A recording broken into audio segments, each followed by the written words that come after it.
آقای نجله. میخوام برم عراق. آفرین، راهو بلدی رو نشونت بده. مسخره نکن. با افتخار یک گیلکم و توفیق شد نقش یک کرد زبان رو به روی صحنه بیارم و اون کاراکتر رو زنده کنم.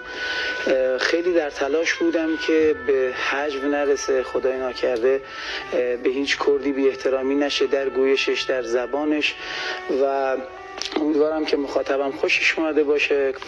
کاراکتر شاهرخ یک فردیه که در کنار مرز زندگی می‌کرده به آرامی در کنار خانواده‌اش و متاسفانه جنگ که اتفاق افتاد آبادیشون ویرون شد، خونشون ویرون شد و خیلی در تلاش بود که خانواده‌اش رو راضی کنه که از اونجا برن و به یه جای دیگه سفر کنن، اما متاسفانه همسرش راضی نمیشد و فرزندشون رو در جنگ از دست دادن، ولی باز همسرش راضی نمیشد و این سختی ها و مشقت ها رو همسرش به جون خرید، ولی شاهرخ نتونست کنار بیاد. پس قراره براشم تومه بچینم.